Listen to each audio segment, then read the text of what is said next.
in our time we have a problem, and this is not just for religious people and so on and so forth. It's also for secular people and for even non-Jews. If you want, you can put the thing on if you want. If it's up to you. So, and what am I referring to? What I'm referring to is that in most cases,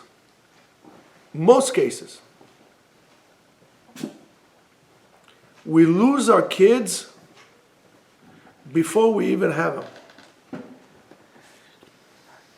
Okay?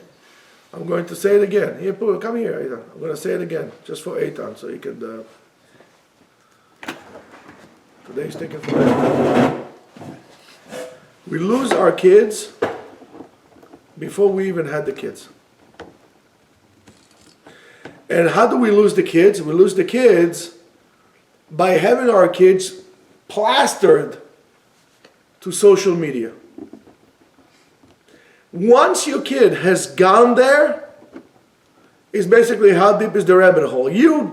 It's impossible almost for you to take him out of it. And basically you're making your kids lost. You're losing this battle before you even started. That's it, it's finished. Let's say it is already and the kid has somewhat of a social media and so on and so forth. Is there anything I can do to fix it?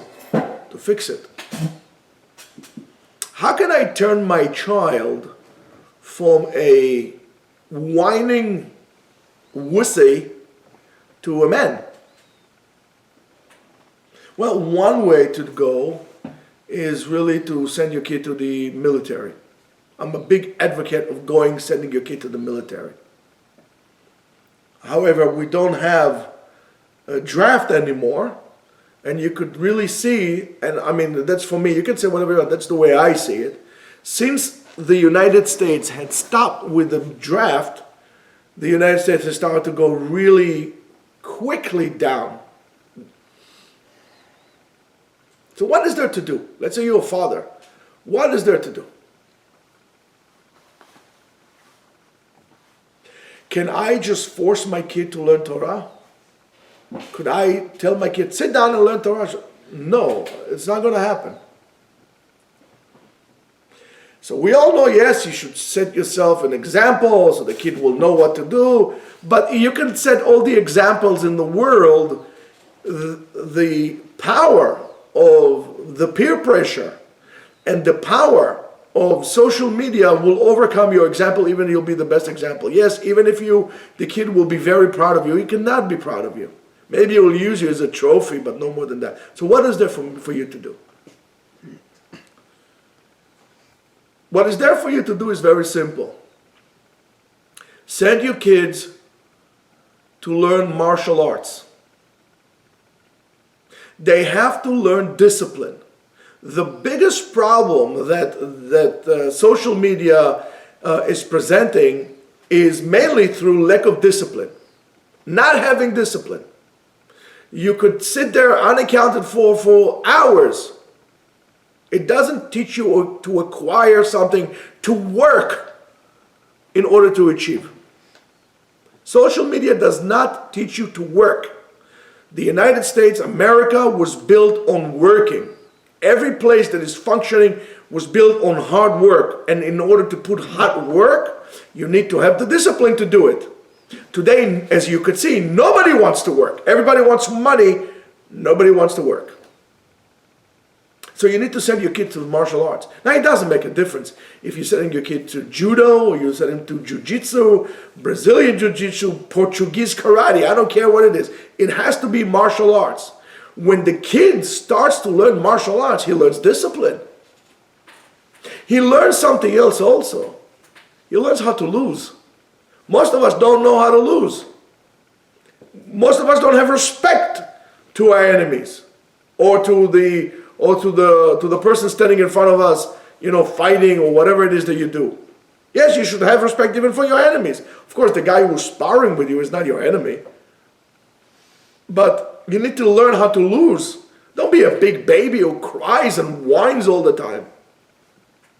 So sending your kid to learn martial art is probably maybe the only thing that you could do, unless you're going to ship your kid to Mongolia, for you to actually save your kid from the claws of social media.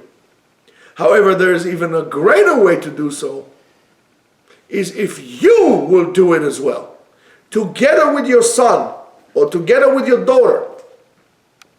You don't have to be a black belt in karate. And you're no kid anymore, you know, but if you take your kid, say, let's join together, you and I will do it. So you're learning the discipline, you're learning how to lose, that it's okay to lose also, it's not a personal thing, not everything is an agenda against you. You know, sometimes you lose, sometimes you win. Today everybody is so like up and up, you step on there, oh my goodness. Not everything is so personal. And more than that, what you're going to get from this is you're going to gain a connection to your child. Most of us don't have anything to do with our children. Nothing. In a situation like this, sometimes it's better off that there would not be kids.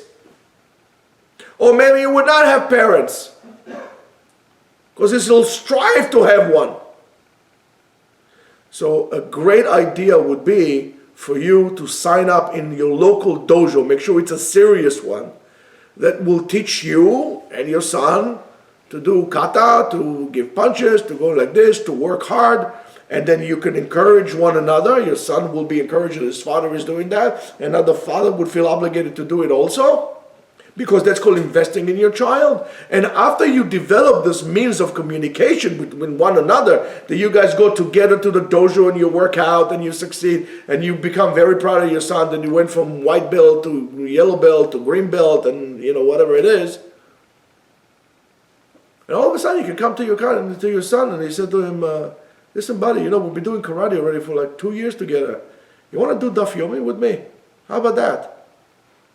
And something that you would never thought to sit down and to learn with your son, because it was impossible, because your son was glued to the telephone or glued to the computer. All of a sudden, you have something to talk about. You're building a relationship, a healthy relationship of a father and son. You become normal and your son becomes normal. And I don't have a problem saying that the situation that most people is not normal. They're not normal. And that's how the world is going berserks. Guys, you got to get out there and do, and besides, needless to say, martial art will teach you also how to defend yourself. Even if it didn't. But I'll tell you, the biggest enemy that we are facing today is stupidity. Well, martial art will teach you not to be stupid. Because if you make a mistake out of stupidity, it hurts. You're not going to claim that you got discriminated because you're dumb. Next time, block better. You don't know how to block? Go learn. Practice. Throw, I don't know, 200, 300, 500 upper blocks. You'll know how to do a block, you block. You know how to do middle plunge, you do middle plunge. You do Gidam Barai, you got to do it. You do 100 of them, you know how to do it. Do 1,000, you'll be good. So if you ask me, better you do martial arts than go jogging. Everybody has to exercise. But this is exercise that carries something else also. And that exercise will give you discipline. You need to have a shot of, not courage, you need to have a shot of discipline. And if you cannot discipline yourself, go learn it. Go learn martial arts.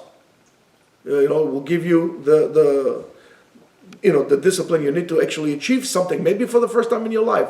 And if that doesn't work, do me a favor, go to the army. They'll make a man out of you. Have a good night.